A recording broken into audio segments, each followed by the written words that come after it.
Біз қоғамдағы, көшедегі, тіпті әр үйдегі қауіпсіздікті қамтамасыз етпесек, дамыған елдердің қатарына қосылуымыз қиын болады.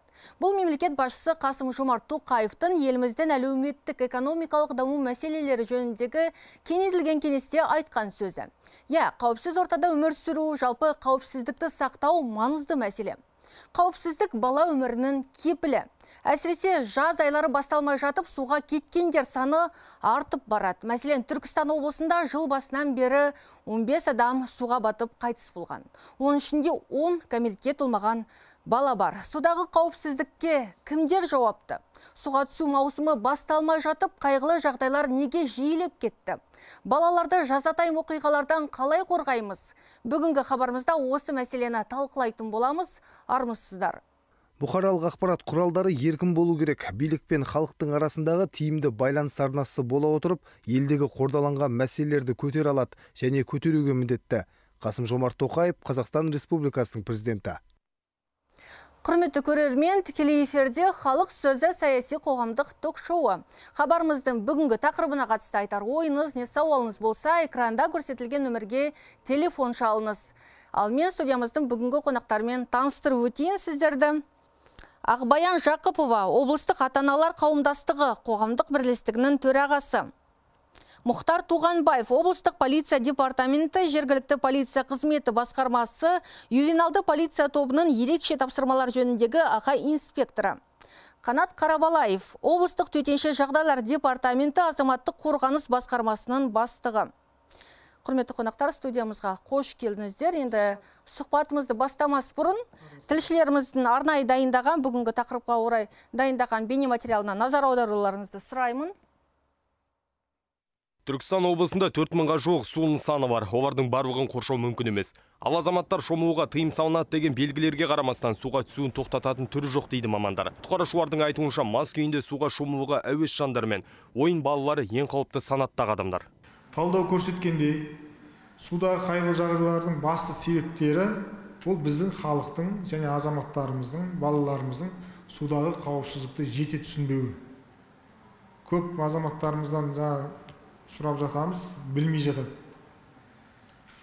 Сондықтан ата-аналар, азаматтарымыз, үлкен ересек азаматтарымыз су өте қауіпті екенін түсінуіміз керек және жас балаларымызға қайта түсіндіріп, барынша жеткізуіміз қажет. Жалпы суға кетудің 95% жағдайлары шомылуға рұқсат етілмеген жерлерде болған. Сол себепті қауіпті жерлерге халықты жібермеудің бірден бір жолы соған лайықталған жағажайлар ашу екені жасырын емес. Осыған бағытталған жұмыстарда жүргізіліп жатыр екен.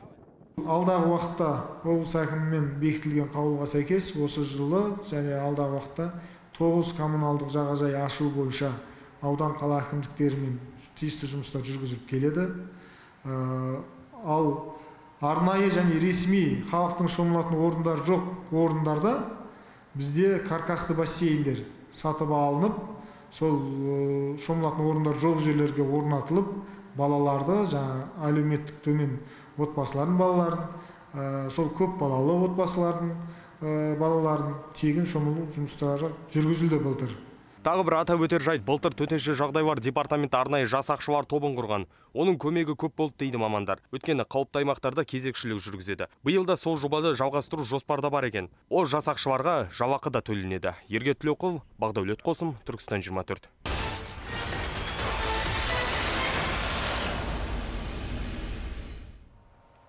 Енді осы сюжетте айтылған түйткілді мәселелерге кеңірек тоқталып өтсек, енді шомылу маусымы әлі басталған жоқ. Алайда жыл басынан бері 15 адам суға кетіп мерт болды. Енді бұған не себеп болып отыр?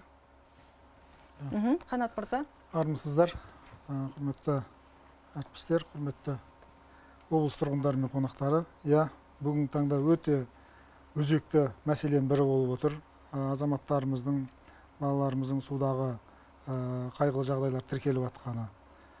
Бұл жалпы жаңылды да айтылып өтті сюжетте, облысымыз аграрлық аймақ. Аграрлық аймақ болған екен біздің облысымызда 4000-нан аса су нысандары бар, айтылып өтті. Каналдарымыз көп өте, үй арасындағы арықтарымыз көп, көлдеріміз бар, су қоймаларымыз бар. Содан кейін жаңағы забросной канал дейді, жаңа қашыртқылар судай үйлерімізде бар. Сол былай айтқанда оның ұзындығы өте көп. Бүгінгі таңда жаңағы статистика айтылып өтті. Өкінішке орай 15 азаматтың суда қайғылы жағдайлар тіркелді. Оның 10-ы балалар. Жаңағы әр аудандарда, мысалы аудандарын айтатын болсақ, Бәйдібекте, Қазығұртта, Мақтаарал ауданында, Түркістан қаласында да тіркелді, өткенде өздеріңіз білесіздер. Сондай жағдайлар. Оның ішінде жаңағы 10 баланы жете айтып өтетін болсам, 3-еуі өзенге кеткен, 4-еуі каналдарда, тағы 3-еуі үй араласындағы арықтарда.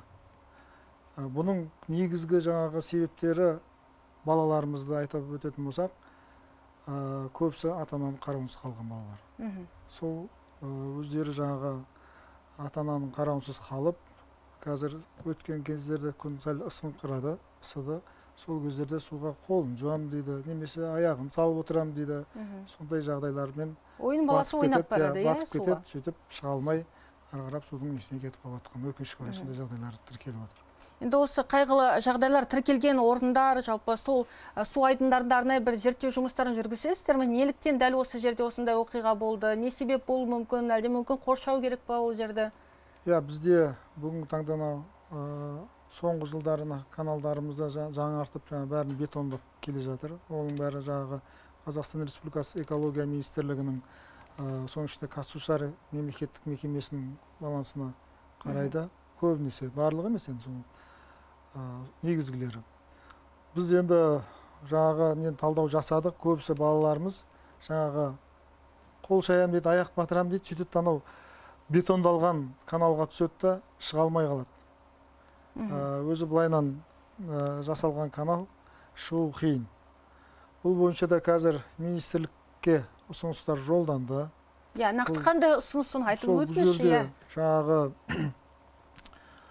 шығуға ыңғайлану, одан кейін жағы бір белгіленген жерлерге жағы тоған құсатып, шене бір нелерді қойдыру, сосын жағы арнайы балалардың шене шомылуына жағдай жасалу жанынан қосымша. Сонда соныс жолданды, бірақ әлі ол талқылануда. Себебі Түркістанның жазы өте аптапыстық қой. Сондықтан балалар шомылуға көбіне сол канал бойын, арық бойларын жағалап ойнап кетеді ғой. Солай кетеді. Енді наурыз айында да енді бәріміз естіп көрдік қой, телеарнадан болсын әлеуметтік желілерден 11 жастағы қызымыз енді суға батып каналға мерт болды. Енді жалпы үлкен адамның өзі сол каналға түсіп кеткен жағдайда жаңағы шыға алмайды, ағысы қатты. Ол рас, ол ағысы қатты. Бірақ негізі жалпы неде арнайы бір ережеде, ауыл шаруашылығы министрлігінің ережесі бар, су кодексіне сәйкес жасалған. Сол жерде өзі кодекске сәйкес балалар ата-ананың немесе ересектердің қарауынсыз су нысандарына жақындамау керек. Жақсы. Мұхтар мырза, енді мінеке ата-ананың қарауынсыз жүрген балалар көбіне суға кетіп жатыр. Олармен қандай жұмыстар жүргізіледі? Олардың ата-аналармен қандай? Оларға қандай шара көріледі жалпы? Осыған тоқталып өтейікші. Саламатсыздар, құрметті әріптестер. Бала қараусыз қалады. Не себептен? Ата-ана жұмыс баста, жан-жақта жұмыста болады. Егер де ата-ана бірге жазғы уақытта, демалыс уақыттарында бірге баланы алып жүрген жағдайда бұндай жағдай орнамайтын еді. Көп жағдайда ата-аналар баласын қараусыз қалдырады. Бұл жерде әкімшілік құқық бұзушылық кодексінде 127-ші бап бар. Ата-ана баланы, кәмелетке толмаған жасөспірім баласын бағып күту ережелерін, асырау және оқыту, тәрбие беру бабымен 127-ші баппен әкімшілік жауапкершілікке тартуға болады. Алайда көп жағдайда оның отбасы қайғылы жағдай жұтып отқан кезде полиция қызметкерлері барып, әкімшілік хаттама толтырып отқан кезде былай қарасаңыздар, уже халық арасында тағы да екінші мәселе туындырады. Полиция қызметкерлері қайғылы отбасыға келіп әкімшілік хаттама толтырып жатыр деп. Алайда заң соған талап етеді. 127-ші баппен әкімшілік шара көруге. Ақбаян ханым, енді қазіргі таңда балалар неліктен бақылаусыз жүр? Қалай ойлайсыз? Енді бұл Түркістан облысы, ол өзі ерекше аймақ. Түркістан облысында ең көп балалы аналар бар. Енді қазіргі таңда, егер біз статистиканы ашып қарайтын болсақ, бұл жерде суға кеткен балалардың бәрі ауылды жерлердегі тұрғындар, дұрыс па? Бізде мысалға Мақтаарал, Жетісай, Сарыағаш, Келес аудандары ол егістік алқаптар. Және де халық өте тығыз орналасқан. Ауылмен полисы, канал, мектеп бәрі өте жақын орналасқан. Сосын бізде балалар инфраструктура даммағаннан кейін күн ыстық, үйлерінде жағдай жоқ, шын айтқанда жуынуға да неге де. Сондықтан мен өзім ойлаймын, балалар күн ыстыққа шыдай алмай, мысалға қазір мектеп 2-3 аптада бітеді, балалар мал бағуға шығады. Бүгінгі таңда қазірдің өзінде мысалы сабақтан келеді да, балалар түстен кейін поляға барады.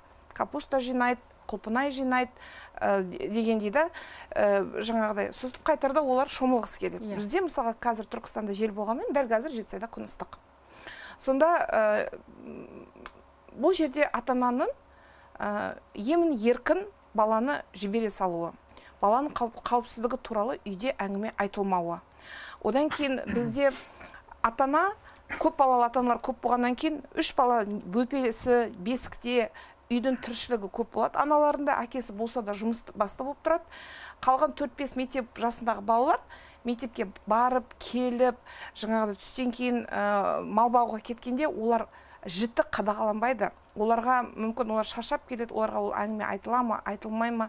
Сол ата-аналармен жұмыс өте аз сияқты маған. Одан кейін ата-ана бала құндылығын, адам өмірінің құндылығы деген нәрсе біздің қоғамда қалыптасу өте төмен болып жатыр. Менің ойым солай, себебі егерде мысалға қазір ғана біз әріптестерімізбен талқылап отырғанда әлі де Алла сақтап бізде жоғары биік высотный үйлер жоқ.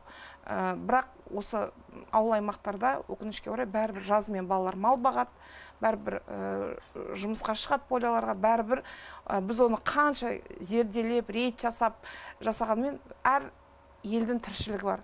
10 балаға жаңағы берілетін пособиесі аз, балалардың жағдай жасалған, мысалға шын келетін болсақ, жағдай жасалған отбасылар енді 50%-дан төмен ауылды жерлерде. Сондықтан бұл жерде факторлар өте көп. Бірақ мен өзім ойлаймын, баланың өмірінің қауіпсіздігі ата-ананың мойнында. Ата-ана жауапкершілікті алу керек. Тудың ба, оған қарау керек. Ол нәрсе айтылу керек. Тек қана жаңағыда білім мекемелерінде емес, міне жаңа бұл кісілер қанша мәлімет таратамыз дейді, ата-аналар чаттарына береміз, білім бөлімдеріне береміз. Сол халыққа жеткізілу, қалайша сараптадық соны, жеткізілу жағы дұрыс жүйеге қойылған ба? Сонда межведомка деген сол ғой, енді жаңа барлық мекемелер бір-бірімен тығыз байланыста ма? Иә, тығыз байланыста, бірақ халық саны көп балалы отбасылар көп, ата-аналардың жауапкершілігі өкінішке орай төмендеу. Және де бұл жерде ұсыныс ретінде мен өзім ойлаймын, дәл осы мәселені барлық мысалы ата-аналармен жұмыс жасап жатқан психологтар, тренерлер бар, арнайы білім бөлімдерінің мамандары бар.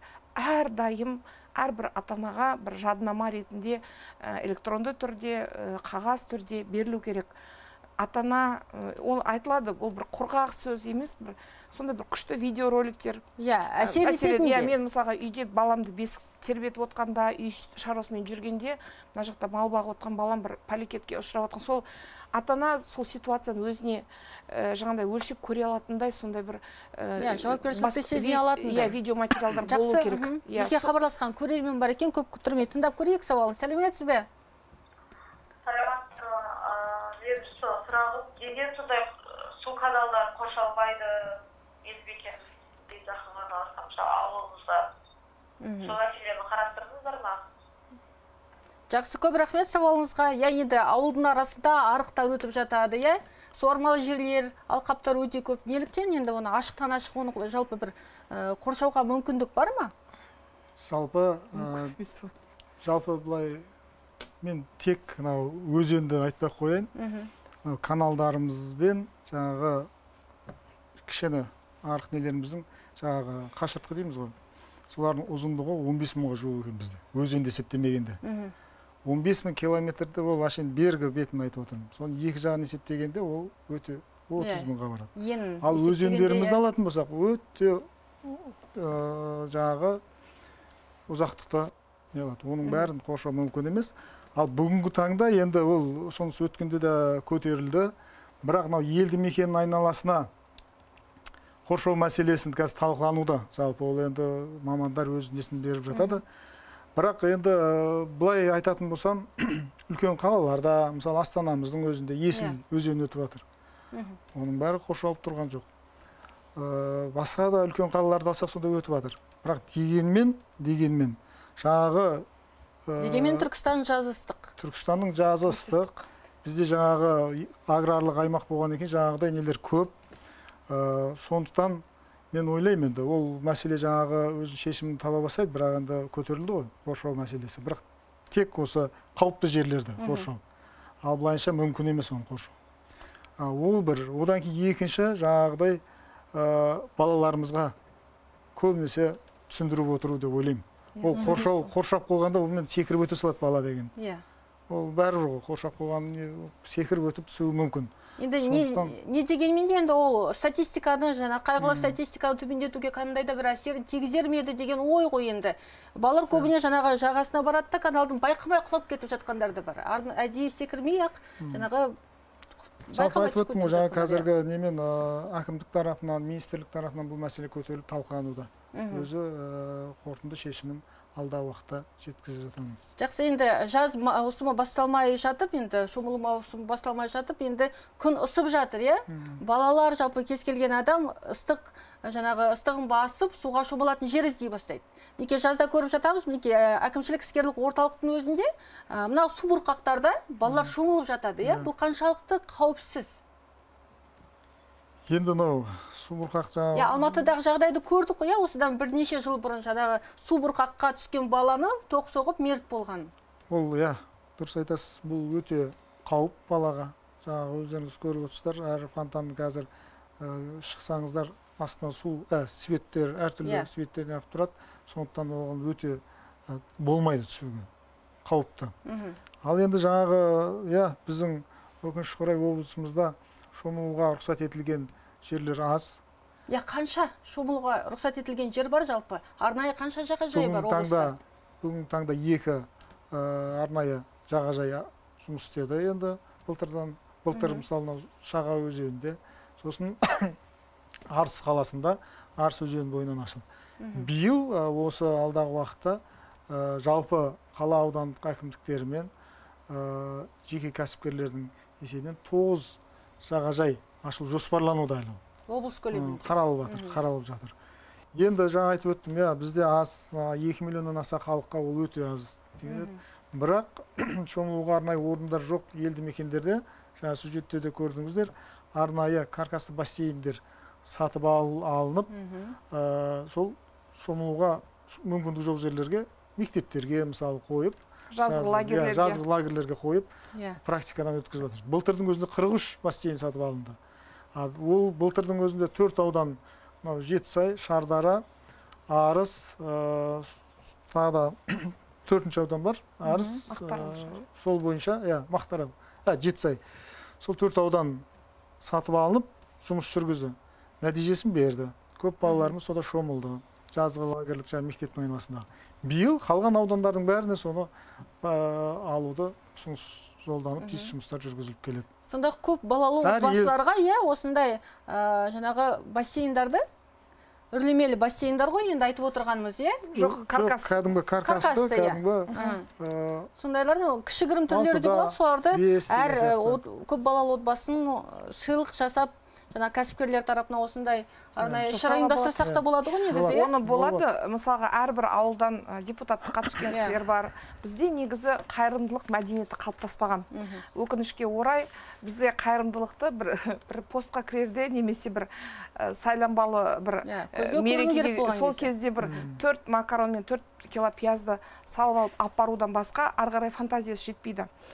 Ол да бір өзекті мәселе деп ойлаймын. Түркістан облысына балаларға қажет нәрсені, жаңағыдай культура благотворительности дейді ғой, бір жаңағы ол мәдениетті қалыптастыру керек. Сол мәдениетті өте дұрыс айтасыз. Мысалға сол ауылға қарасты бір жағдай өте төмен, әкесінің қамқорсыз қалған санаулы азаматтар ғой, соларға каркасты бассейндер қазіргі таңда жақсылары, мысалға мен өзім көп балалы отбасының анасымын ғой, мысалға 40 мыңнан 100 мыңға дейін өте көп ақша емес, сондықтан оны сыйға тартуға, акция ретінде кәсіпкерлер үшін ұйымдастыруға болады. Өйткені қалталы азаматтар үшін үлкен сома емес. Сауапты тірлік, ол әрдайым сауап тірлік, сондықтан бұл дегеннің қаншама баланың шынымен де тірі қалуына, үйінде жаңағыдай сондай керемет бір мынандай біздің 50 градус, 55 градус, былтыр 58 градус ыстық болған кезде бұл деген үлкен сауап деп ойлаймын. Сіздер жақсы ұсыныс беріп отырсыз, ол жаңағыдай ол бағытта да жұмыс жасауға болады. Қосып өтейін соған. Жаңағы ол каркас бассейндер сатып алынып қойылды. Одан бөлек біздің облыс аумағында 100-ге жуық, жақын 100-ге жақын кәдімгі бассейндер бар, жаңағы стационарный дейді ғой. Жекеменшік. Жеке кәсіпкер, жекеменшік. Солармен де меморандумға тұру жұмыстар жүргізілді былтыр. Жалпы сол 100-ге жуық болатын болса, соның 33-мен меморандум жасалды былтырғы 22 жылы. Соның өзінде үлкен көмек тиді оның. Ол меморандум мақсаты не? Жаңағы балаларымызды аптасына 2 рет тегін шомылдыру. Әр ауданда өзі 2-3 кәсіпкермен сондай не жүргізілді. Сондай шаралар, шомылу орындары, арнайы шомылу орындары аз болғандықтан сондай неге көшіп ұсыныстар беріп, тиісті жұмыстар жүріп келеді. Жақсы, енді су айдындарына барғанда, арнайы шомылуға арналған орынға барған кезде кез келген азамат қандай қауіпсіздік шараларын, қандай ережелерді білуі керек? Жалпы, былай айтатын болсам, су шомылу орындарына барған кезде жаңағы өзі белгіленген аймақ бар. Содан асып кетпеу керек, ең біріншісі. Ал ол өзі одан асып кеткен дегеніміз, демек ол қауіпті жер ары қарап. Бізде көбі өз күшіне сеніп атады, көп азаматтарымыз одан асып, өзін жаңағы мықты жүзетінін, керемет несін көрсетіп атады, содан қайғылы жағдайларға ұшырап атқандар да бар. Ол бір.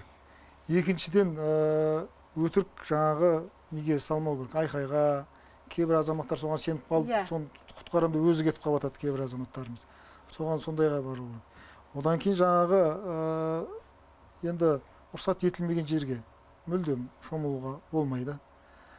Сосын бейтаныс жерлер, асты қандай жер, ол білмей жатып шомылуға болмайды. Тереңдігін білмей жатып. Одан кейін жаңағы негізгі неміз балаларымызды тыс қалдырмау назардан ата-ананың. Сол судың жағасына демалуға барады азаматтарымыз. Балаларымыздың бәрі білесіздер, әзір күн ысысымен көресіздер ертең. Балаларымыз бәрі суға түскісі келеді. Ата-ана, енді бәріміз де ата-анамыз, көпшілікке не айтпаймыз, бірақ жалпы назарды көп бөлу керек балаға. Ата-ананың қолында телефон, білесіздер. Сөйтіп отқан кезде байқамай, 1 секундтың, 10 секундтың ішінде ол болып қалатын жағдай. Соған енді көп назар аударып сұраймыз халықтың. Осы жерде мен айтып кеткім келіп отқан нәрсе, жаңағы әріптестермен бір уақытымыз болып осы мәселені айтқанда, мәселен Шардарадағы күміс жағажай, алтын жағажай дейміз ғой. Жазда балалармен былтыр бір барған кезімде, ол жерде бір енді сұмдық, енді ол жерде бір кәдімгі халық өте көп. 5-6 баласымен дарбыз жеп жатыр, шашлық, санитарлық, гигиеналық норманы былай тұрғанда, шын айтқанда ананың ішінде кішкентай балалар болды, сондай случайлар батып қалғанда байқамайсың. Оны батып жатқанда, оны ойнап жатыр деп ойлайсың. Адам көп себебі. Өте көп. Сосын өзіңнің балаңды да көре алмай қалатындай жағдай бар. Сондықтан біз бұрылдықта қайтып кеттік, себебі ал енді жеке оңашаланған жақсы демалыс орындары бар, олар қымбат.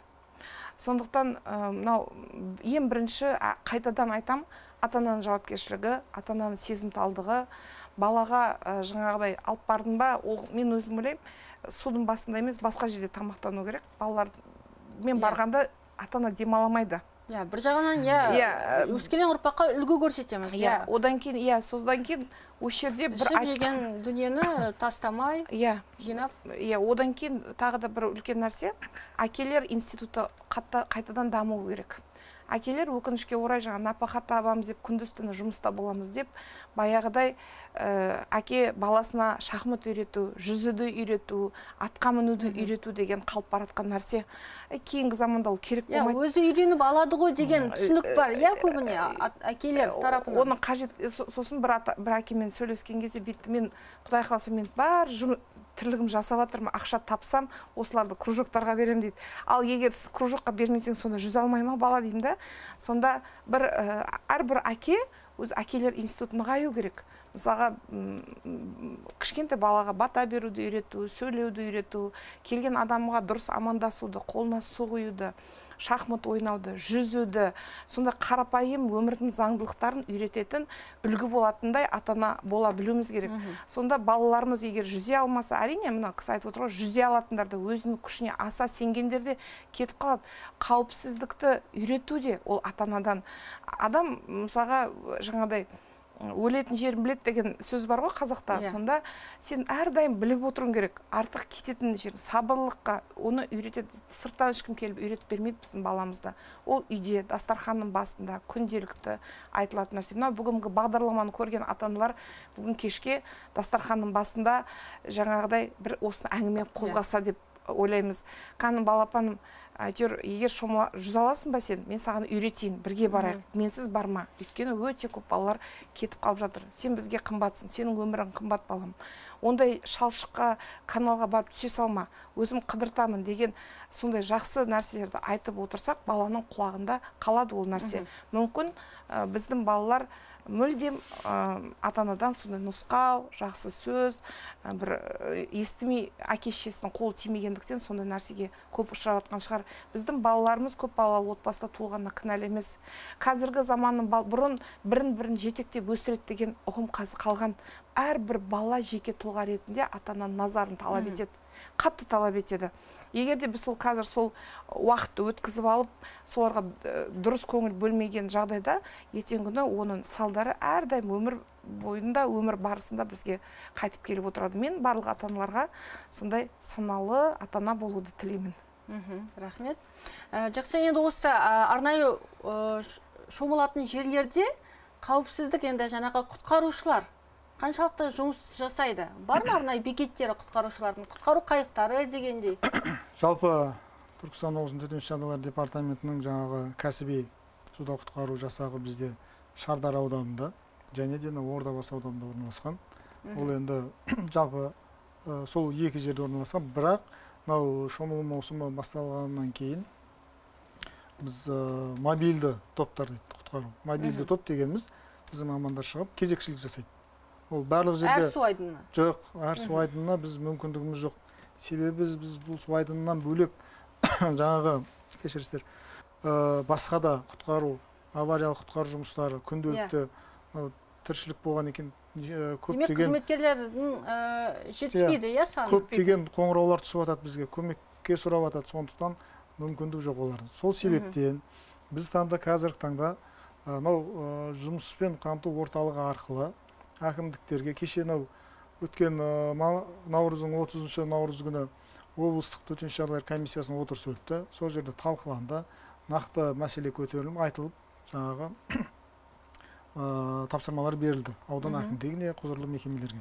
Сол жерде бір несі айта өтейін, жұмыспен қамту орталығы арқылы азаматтарымызды тарту, сол ауылдың тұрғындарын тарту. Соларды жұмысқа тартып, біздің департаменттен арнайы кәсіби мамандардан оқытудан өткізіп, дайындап, сол неге кезекшілікке қою жұмыстар қазір. Былтыр 33 азаматты оқытып өткізді. Биыл сол барлық аудандарға сондай нұсқамалар беріліп, тиіс жұмыстар жүргізіліп. Бағдарламалар өте көп қой, жастар практикасы бар, сондай өте керемет. Олар бізден арнайы неден өтеді. Сөйтіп анықтама алады қолына. Теориялық түрде, практикалық түрде үйретеді біздің мамандар, қалай құтқару керек екен, қалай іс-әрекет жасау керек екен, не істеу керек екен. Содан кейін барып жаңағы белгіленген аудандарға, орындарға барып қызметін жасайды. Ақылы қоғамдық жұмыс кіре ма соған? Ақылы қоғамдық жұмысты. Оғанда бір ақша бөлінеді ғой балаларға, мысалы жазғы маусымға. Оны жаңағы арнайы басқармадан анықтау керек, әкімдіктен анықтау керек. Болады.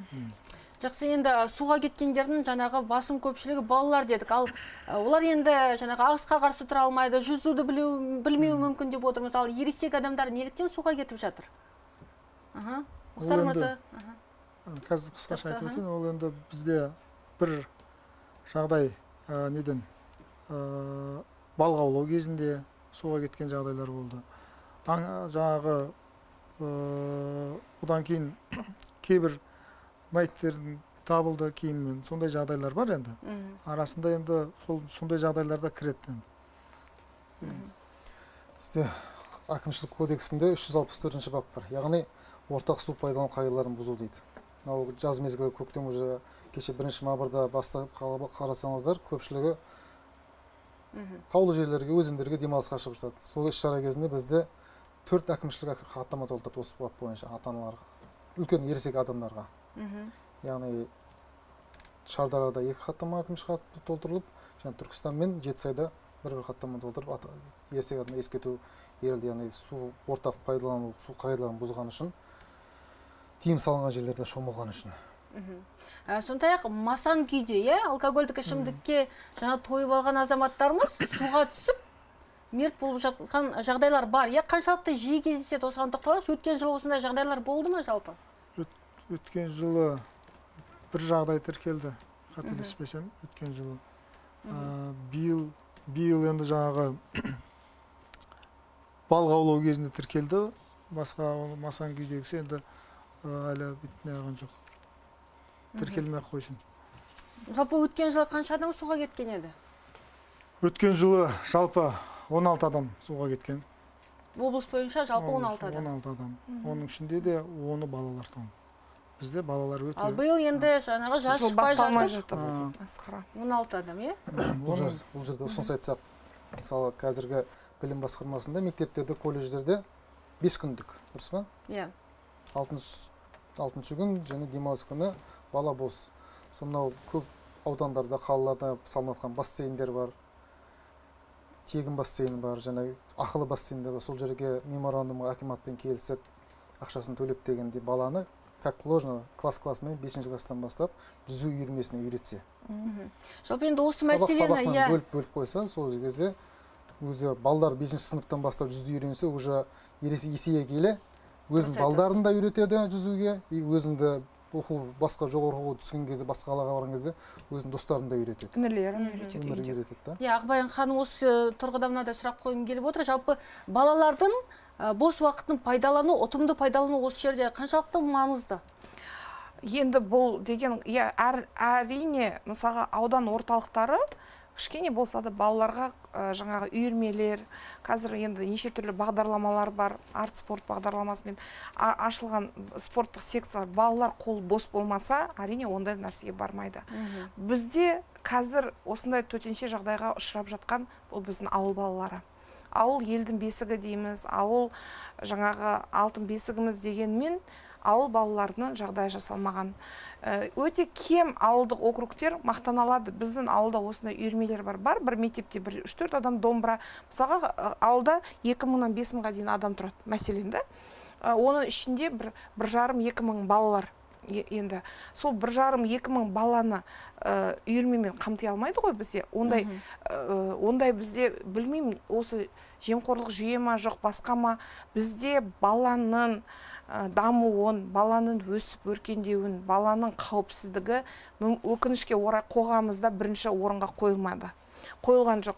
Әрине, мына кісінің қандай ұсынысы керемет. Сол ауылдан шығып жатқан азаматтар сол ауылға айналып келіп көкпар бере бермей, ертең 20 жылдық, 25 жылдық біз білмеймін, не үшін қазақ сонша тойға біз құмармыз. Наурызды жарты ай тойладық, ертең мамырды жарты ай тойлаймыз. Ертең күнімнен Түркістан облысының 5 жылдығы деп тағы да жарты ай, 5-6 ай тойлаймыз. Дәл сол тойлауға деген қаражат сол балаларға жағдай жасауға арналса екен деген ата-аналардың тілегі бар. Бұл бізді басшылықтан бастап қоғамға деген, балаға деген, біздің оңтүстік бүкіл Қазақстанға шын айтқанда адами капитал, адами әлеуетті біз бүткіл қандай қалашы Алматында оңтүстік толтырып береді, Астанада толтырып береді. Бірақ сол балалардың мықты болып, дамып өсуіне, ауылды жердегі балаларға жағдай жасауға, ата-аналары балаларына қарай алатын жағдай жасауға, сол ауылдың түлектері, мысалға әрбір ауылда жағдай жақсы түлектер бар. Олар келеді не істейді, көкпар береді қайтадан. Көкпар бермей сол жерге бассейн, каркасный бассейн, 3-4 сол мектепке 4-5 балабақша бар ғой әр ауылда, соған қойып берсе, соны қадағалайтын бір сондай бір қызығушылық болса, бірінші орынға мансапты емес, мақтаншақтықты емес, бірінші орынға баланы қойған күні біздің облыстың балалары қауіпсіздікке бет бұратын болады. Ол жаңағы, ата-ана әрқайсысы ата-ана өз баласы үшін шырылдайды. Бірақ көбінесе қоғамда ондай балаға деген көңіл бөлінбегеннен кейін, оны бірінші орынға қоймайды. Бұл деген жан-жақты резонанс болып шешілетін нәрсе. Мына кісі шырылдаса, сіздер осыны қайта-қайта көтерсеңіздер, осы жайда Назымға өте үлкен рахметімді айтқым келеді. Шырылдайды да жатады, аптасында бір рет хабарласады. Мынандай мәселе көтерсек, балаға қатысты мәселе көтерілсе, баланың жағдайы ауданда, қалада емес, орталықтарда, аудан орталығында емес, ауылды жерлерде, ауылдарда, мысалы бір ауыл округіне 5 елді мекен жатады. Сол 5 елді мекенінде де балаларға үйірмелер болса, олар қол тимей жатса, олар домбыра тартып жатса, олар би үйреніп жатса, бұндай мәселелер өзінен өзі алшақтап, балалардың мәдениеті өсіп, әлеуеті өсіп, өркениеті өсіп, балалар ондай гигиеналық санитарлық жағдайға бармайды да, өз өмірін бағалайды, өзін бағалайды. Бұл өз бағалымға да байланысты көп нәрсе. Сондықтан мен өзім ойлаймын, ауылды көркейту деген айналып келіп мақтану емес, біз капуста егіп жатырмыз, мақта егіп жатырмыз деп. Ауылды көркейту деген баланы мәдениетті өсіріп тәрбиелеу. Баланы тәрбиелетіп өсіру. Өйткені кез келген мемлекеттің, кез келген ауданның, облыстың, ауылдың ең басты байлығы бала. Сол балалар ертең өсіп, сол ауылды өркендетеді. Болашақ инвестициямыз. Инвестициямыз. Біз айналып келіп, не істейміз? Біз айналып келіп, мен кей кезде қатты ашынам, айналып келіп, әртістерді әкеліп концерт қоямыз. Ақшамыз көбейсе. Одан бір сағаттық жаңағыдай іс-шарадан біздің балаларымызға не пайда? Ал дәл сол әртісті алып келген 5 миллионға бар ғой, бүкіл ауыл әрбір үйіне сен бассейн алып бере аласың, сен домбыра алып бере аласың әрбір үйге. Қазақтың домбырасын қымбат тұрмайды ол. Сонда бізде осы қоғамдағы барлық бағдарламаны пайдаланып депутаттарға, ел ағаларына, кәсіпкерлерге әрдайым жаңа кәсіпкерліктің мәдениеті, жаңағы благотворительность, қайырымдылық мәдениетті солай көтерейік. Өзіміздің айналамыздағы балаларға. Мәселен, әр жаңа жылда бізде қайтадан көрсетіп, подарка бергісі келеді. Әкімдердің елкалары бол. Сол әкімдердің елкалары әркім өзін танысын, жазғысы келеді. Ал әрбір сауатты адам, мен өзім ойлаймын, сенің айналаңда сен туысың бар, досың бар, жағдайы жоқ, немесе папасы қайтыс болып кеткен, соның неше бала шағасы бар, соған бір жаңа тосап жасап, корзина жасап, подаркаларын апарсақ сауабы қаншама. Жақсы. Енді өте дұрыс айтып отырсыз. Жаңағы бассейндер бойынша, мынау кешегі жаңа айтып отқаным, Ордабасы және де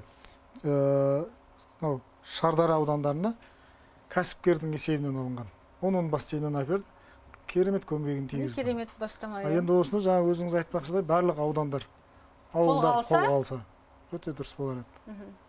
Енді жалпы Құдай сақтансаң сақтаймын дейді ғой, енді бір айдан кейін жаңағы шомылу маусымы да басталады, балалар жазғы демалысқа шығады. Енді жазғы демалысқа шықпай тұрып, білім ордаларын аралап, мектеп оқушыларымен арнайы бір түсіндірме жұмыстарын жүргізесіздер ме? Осыған тоқталып өтейікші. Шын айтып өтейін. Төтенше жағдай департаментінің барлық аумақтық бөлімдерінен осы сәуір айының аяғынан бастап, мамыр айы толығымен сол мектептерде интерактив сабақтар өту. Сол жаңағы ашық сабақтарға да қатысу үлгерген жағдайда. Одан кейін жаңағы ата-аналардың жиналысында біз жаңағы арнайы білім басқармасымен бірлесіп арнайы нұсқамалар бар, өзі бекітілген. Сол нұсқамаларға ата-аналарға қол қойдырып танысты деген. Балалардың жазғы қауіпсіздігі бойынша, жазғы демалыста қауіпсіздігі бойынша нұсқамаларға қол қойдыру арқылы жұмыстарда жүріп жатыр. Әр ата-анаға. Балабақшаларда да сол жұмыс жүріп жатыр. Одан кейін жаңағы орын алып жатқан жағдайлар бар. Мысалы, сол бойынша немесе орын алған, немесе жаңағы алдын ала қауіпсіздік шаралары бойынша WhatsApp топтарға да таратып жатырмыз. біз білім бөлімдеріне, басқармаларына таратамыз, олар ары қарап мектеп директорларына солай таратады. Енді қазір бұл кісі де дұрыс айтып жатыр, ата-аналардың қауымдастығы төрайымы бірге бірлесіп жұмыс жасасақ көп нәрсеге қол жеткіземіз деген ой бар. Енді тыйым салынған орындарда суға түсетін, шомылатын азаматтарды анықтау мақсатында арнайы рейдтер жүргізесіздер ғой, иә? Қаншалықты жиі жүргізесіздер, осыған тоқталып өтейікші? Бізде мынадан бастайын, 22 жылы былтыр облыстық мәслихаттың шешімімен арнайы шомылуға тыйым салынған орындар бекітілді. Арнайы нормативтік құжат болып бекітілді. Ол жерде біздің облысымызда 111 участок дейміз. Ол участок дегенде бір жер емес, жаңағы өзі определенный пәлен метрден пәлен метрге дейін түсуге болмайды деген сияқты 111 участок бекітілген. Сол учаскелерге бүгінгі таңда сол неден жалпы жылда қойылады, бірақ тыйым салынған белгілер орнатылады міндетті түрде. Одан кейін адам көп шоғырланатын жерлерде жаңағы стендтер, жарнама стендтер дейміз ғой. Сондай нелер орнатылған.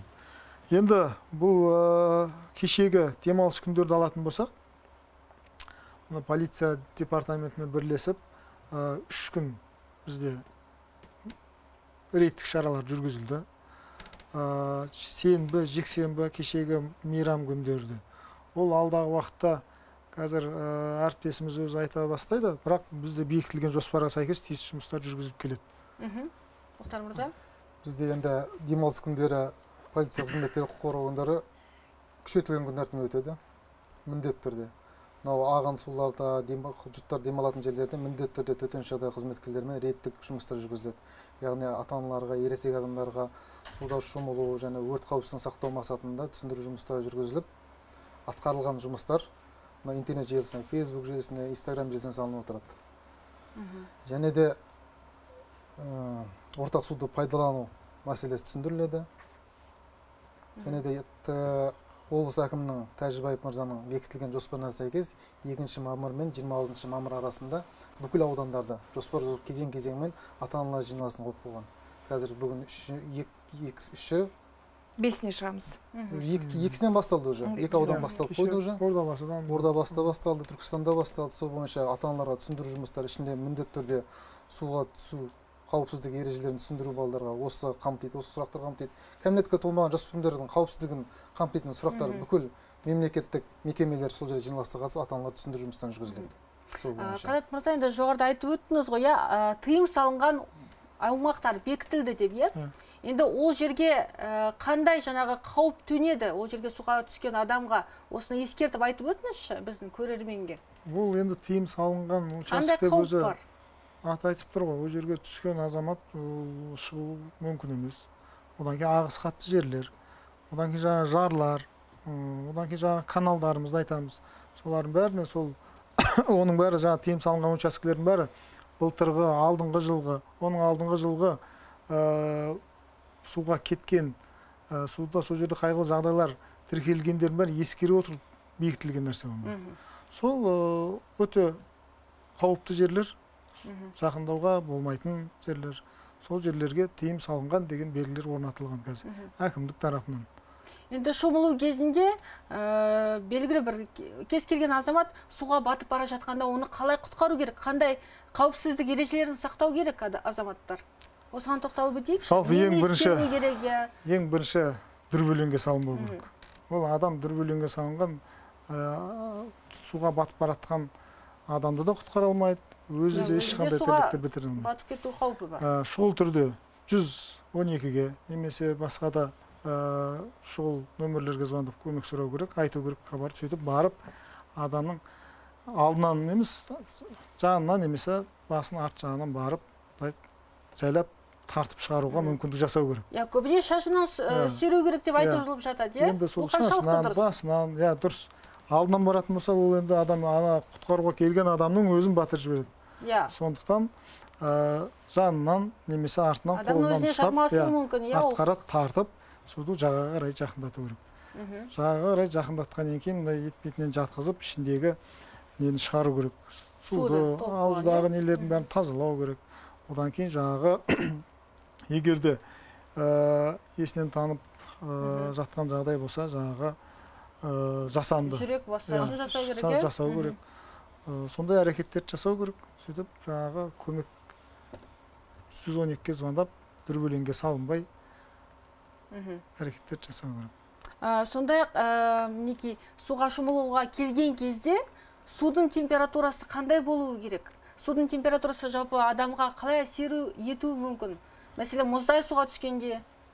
Мұздай суға түскен кезде ол өте тез адамның, қалай қазақта айтады, тамыр тартылып қалады дейді.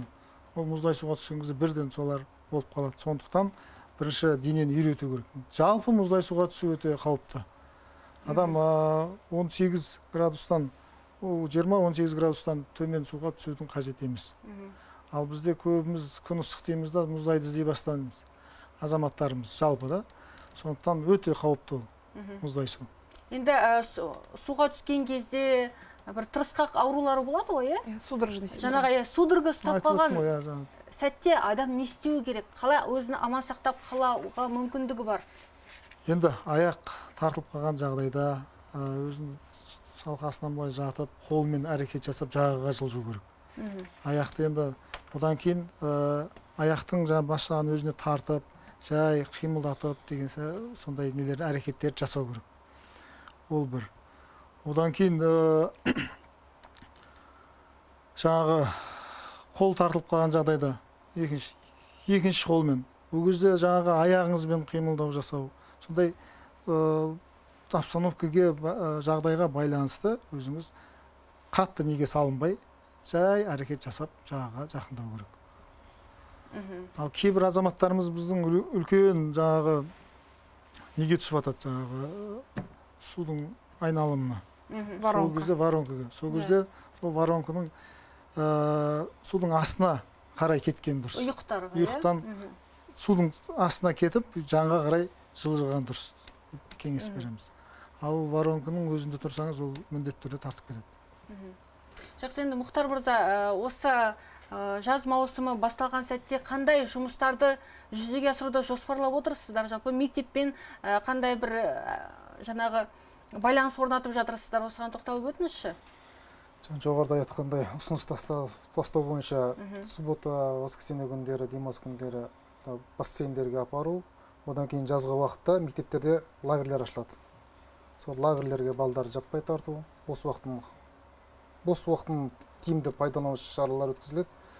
Және де бізде қазіргі таңда 133 ақылы қоғамдық көмекшілер жұмыс атқарады. Яғни полиция департаментінің бастың тапсырмасына сәйкес білім беру ұйымдарында оқушылар арасында құқық бұзушылықтар мен жол бойында қауіпсіздікті сақтайды. Яғни полиция қызметкері қоғамдық көмекші, яғни ақылы түрде 133 қызметкерлер жұмыс атқарады.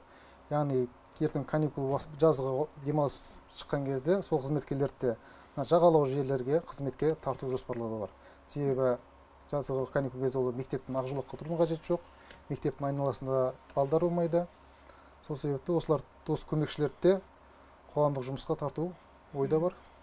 Сондай-ақ енді жазғы демалыс басталған кезде балалар түн ортасына дейін көшеде немесе жаңағы ойын-сауық орындарында жүреді. Бұл қаншалықты қадағалауда осы мәселе сіздердің? Түнгі уақытта жүру мәселесі бойынша ол бізде күнделікті қадағалауда. Мінекей күні кеше елу жасөспірім осындай түнгі уақытта жаңағы ойын-сауық орындарында жүрген анықталып отыр, Сіздерге түсіндіріп айтайын, Қазақстан Республикасының 132-ші бабы бар. Яғни ол ойын-сауық мекемелеріне қатысты. Ойын-сауық мекемелерін түнгі сағат 22:00-ден таңғы сағат 6:00-ге дейін заңды өкілінсіз ойын-сауық мекемесіне кіргізу. Ойын-сауық мекемесіне заң бойынша не жатады бізде? Жұрттар ойлайды, тек қана кафе бар дейді. Бұл жерде кафе бар емес. Кафе, бар, бильярд, боулинг, кинотеатрларда, интернет-клубтар, компьютерный клубтар, және қазіргі жастардың баратын фастфуд, яғни лаваш, фастфуд жейтіндер, соның бәрі интернет ойын-сауық мекемесі болып жатады. Және мынау қазіргі біздің ең көп жазғы уақытта келіп кездесетін футбол алаңдары. Яғни жазғы түнгі уақытта балдар футбол ойнайды, ангарлар. Ол да ойын-сауық мекемесі болып саналады. Себебі кәмелетке толмағанға ақысын алып қызмет көрсеткен кез келген мекеме уже ойын-сауық мекемесі болып саналады. Ондай жерлерге бізде күнделікті рейдтік шаралар өткізіледі. Жақсы, енді осы жаз айлары басталған кезде балалардың Жаңа көп қабатты тұрғын үйлердің терезесінен құлау фактілері жиілейді, иә? Осындай жағдайлар тіркелді ме өткен жылы бізде? Өткен жылы тіркелді. Кентау қаласында тіркелді. Бұл бойынша да бізде жаңағы жалпы біздің төтенше жағдайлар министрлігін айтып өтетін болсам, негізгі бағыттарын үгіт насихат жұмыстарын жүргізу, жаңағы алдын алу жұмыстарын жүргізу, соның ішінде жаңағы қыста болса жол жабылу бар, мұз қату бар, көктемде су тасқынын алдын алу бар, жазда шомылу маусымы, өрт қауіпсіздігі бар, жаңағы улы газ бар күзде. Қызығы мен қиындығы қатар жүретін. Сондықтан бізде жаңағы үгіт насихат жұмыстары постоянно демек тұрақты түрде тоқтаусыз жүргізіліп жатады. Бұл бойынша да жаңағы балконнан терезеден құлау бойынша да міндетті түрде үйді аралап жаңағы жадынамалар таратып ата-аналарға түсіндіру жұмыстарын біздің қызметкерлермен жүргізіп тұрады. Бірақ дегенмен де жаңағыдай қайғылы жағдайлар кейде тіркеледі. Ақбаян ханым, сіз қалай ойлайсыз енді дәл осы терезеден құлау фактілерін азайту үшін не істеу керек? Енді терезеден ол бір жаңағы айтамыз ғой 5 секунд, 10 секунд уақыт. Одан кейін біз өзі сондай жұбатқыш халықпыз ғой, ажалы келді да, сенің жаңағыда неңді алып кетті да, періште ғой деп сондай нәрселерді негізі қайтадан мен ата-ананың жауапкершілігіне шақырамын. Ата-ана баланы көзінен таса қалдырмау керек, шығып кетпеу керек. Үлкен балаға қалдырып кеткен жағдайда да ол да бала да бала. Үлкен баланы өзі 12 жасар балаға мысалға 3 жасар баланы тастап кетеді.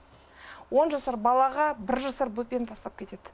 Сонда ол 10 жасар, 12 жасар баланы өзі бөпе, ол өзі ойнап кетеді. Ойын баласы деп не үшін айтады? Сонда бізде ата-аналар жаңағыдай әлі баяғы немен бірін-бірі сүйреп кетеді, бірін-бірі тартып кетеді деген нәрсе бүгінгі таңда жүрмейді. Өйткені біздің балаларымыздың қолында гаджеттер бар.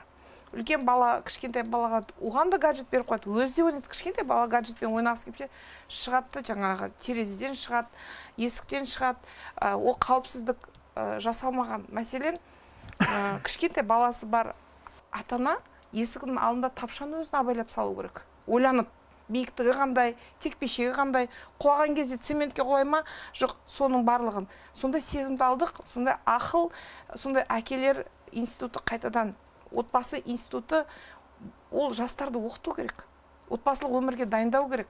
Балалы болған кезде баланың құқығы мен ата-ананың міндетін нақтылай бекітіп беретін сондай ата-аналық курстар өте қажет. Біз сол бағытта дамымасақ, сол бағытта біз жұмыс жасамасақ, айналып келіп құрбаны балалар бола береді. Мәселен, мына кісілер айтады жаңағыдай, ойын-сауық мекемелерде балалар жүреді. Не керегі бар тойға баланы алып барудың? Мысалға, ол тойда сен баланың артынан жүрмейсің ғой, сен тойда отырасың ғой. Қанша нәрселер болып жатыр. Бала әрдайым бақылауда болу керек дейсіз. Жасырып жібереді. Сондықтан енді айналып келіп, ата-ана жауапкершілігін өз тарапынан, тиісті ведомстволар өз тарапынан, мектеп өз тарапынан осындай үгіт насихат жұмыстар. Әрине, кез келген нәрсе тәрбие арқылы, айтылу арқылы, құлағында қалу арқылы, түсіндіру арқылы. Және де мен түсіндіріп айтып отырмын, бізде қазір гаджетке байланған нәрселер болғаннан кейін жаңағыдай қауіпсіздік туралы TikTokқа балалар көп қолданатын әлеуметтік желілерге сондай жарнамалауымыз керек, видеолар түсіруге. Жақсы, енді біздің эфиріміз өз мәресіне таяп қалды. Әңгімемізді қорытындыласақ, енді осы судағы қайғылы жағдайлардың алдын алуымыз үшін, болдырмауымыз үшін не істеуіміз керек? Қысқа нұсқа. Енді мен облыс тұрғындарынан, қонақтарынан облыстың және бәрімізде ата-анамыз, барлық ата-аналардан сұрауым, бәрімізде күйген тіршілік, бәрімізде жұмыстамыз. Бірақ әр кезде кешке бір 5 минут қауіпсіздікке көңіл бөлуді сұрар едім. Судағы қауіпсіздік, үйдегі өрт қауіпсіздігі, балконнан, терезеден құлау мәселесі бойынша балаларға жеткізіп, қоғамда болып жатқан жағдайларды жеткізіп, қауіпті, сондай орын алып жатқан жағдайларды жеткізіп, бір 5 минут, 10 минут болса да сондай бір кеңес өткізіп, ақылдарды айтып, қайта-қайта балалардың құлағына қауіпсіздік жеткізу. Облыста қазіргі таңда орын алған 15 суға кету дерегі бойынша көп 15 дерегінде бастысы ағын суға кеткен көбісі. Ата-аналарға айтамын, балаларды ағын суға апарар кезде лажы болса апармасын. Қауіпсіздік шараларын сақтасын. Базарларда, дүкендерде қолға тағатын резинкелер, кольцолар бар. Сондайларды алып барған жөн өздерімен бірге. Жақсы. Кеңес беремін. Көп рахмет. Енді бүгін студиямызға келіп, осындай пайдалы ақпараттармен бөліскендеріңіз үшін. Құрметті көрермен, осымен біздің хабарымыз өз мәресіне келіп жетті. Келесі кездескенше аман сау болыңыздар.